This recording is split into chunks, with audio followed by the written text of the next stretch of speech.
Sa mga propeta po ba, sa mga sinulat nila sa Biblia, totoo po ba ang lahat yun at ano po ang katunayan?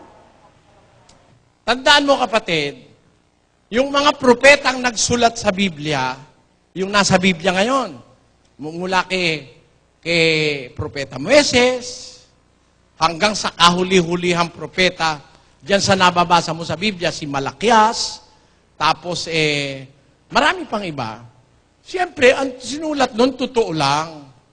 Bagaman meron ding mga propetang nagsasabi ng kasinungalingan, nagsasabi ng hindi totoo, malalaman mo naman kung totoo kung hindi totoo Pero yung mga propetang inutusan ng Diyos magsulat sa Biblia, lahat ng sinasabi nila dyan, totoo. Halimbawa, yung isa nagsinungaling, sinulat. Nagsinungaling si ganon. Totoo yun. Totoong nagsinungaling si ganon. Lahat ng impormasyong sinabi ng mga propeta, totoo. Alam mo kung bakit? Pakinggan mo sa 2 Pedro 1:19. Ganito nakasulat. At kami ay mayroong lalong panatag na salita ng hula, na mabuti ang inyong ginagawa kung ito'y inyong sinusundan, na gaya ng sa isang ilawang lumiliwanag sa isang dakong madilim, hanggang sa pagbubukang liwayway.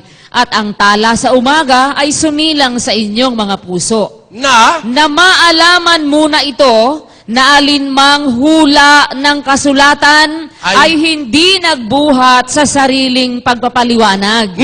Sapagkat hindi sa kalooban ng tao dumating ang hula kailanman, kundi ang mga tao ay nagsalita buhat sa Diyos na nangaudyukan ng Espiritu Santo. Paano magiging mali yung sinabi ng mga propeta?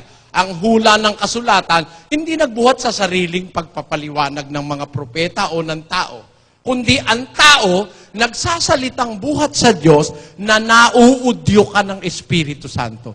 At ako'y nakahandang sa tulong ng Diyos panindiganan na lahat ng sinabi ng mga propeta, totoo. Pakinggan nyo, babasa ako ng sabi ng isang propeta ng Diyos, Daniel 12:4,9 hanggang 10. Ang sabi ni Propeta Daniel, ganito nakasulat. Ngunit ikaw, O Daniel, isara mo ang mga salita at tatakan mo ang aklat hanggang sa panahon ng kawakasan. Ano raw mangyayari sa panahon ng kawakasan? Marami ang tatakbo ng paro't parito at ang kaalaman ay lalago. Totoo ba o hindi? Totoo. Ang kaalaman lalago Tinan mo nga ngayon, nandito tayo sa PICC, naririnig tayo sa buong mundo. Dati naman, hindi pwede yun Di ba ganun yun, mga kapatid? Ang kaalaman lalago, kaya nga, malagong-malago ang kaalaman. Nagsasalita ako sa PICC, nakakapagtanong ang Tacloban. Kung marami nga tayong pera, makikita pa natin ang Tacloban. Makikita natin lahat ng remote points. Kaya lang, dito sa PICC, kaya tayo nakikita, 200,000 yun Yung kapirasong instrumento para ibato tayo sa satellite. Kung maglalagay tayo sa 45 remote points, 200,000 isa, maluloko ka ng kabibilang doon sa dami ng perang bibilang. Hindi pwede. Kaya dito lang sa PICC tayo narito na nakikita nila tayo, pero sila hindi natin makita. Pero pwede rin na makita natin sila kung marami tayong fly away satellite server. Wala po tayong maraming pera.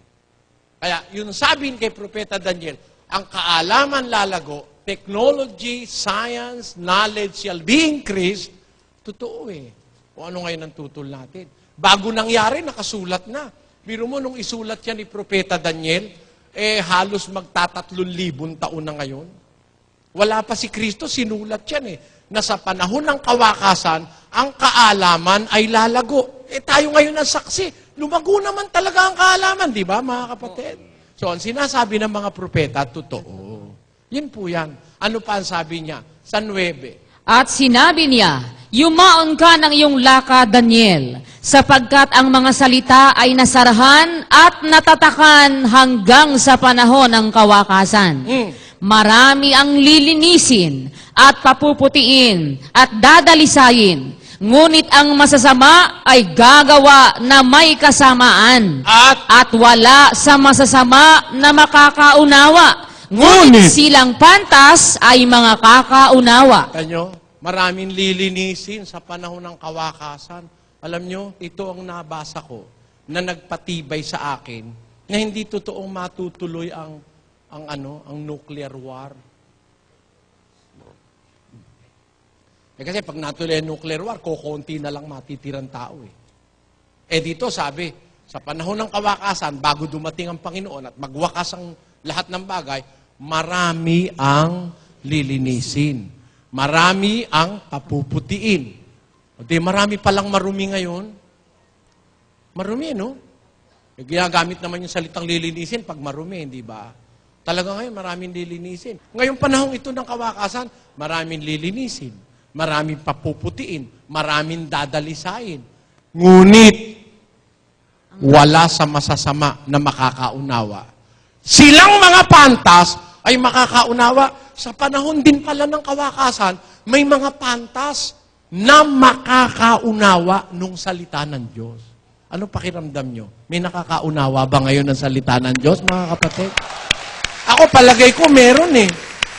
Kaya totoo, 100% ang sinasabi at isinulat ng mga propeta. Yun po sagot natin.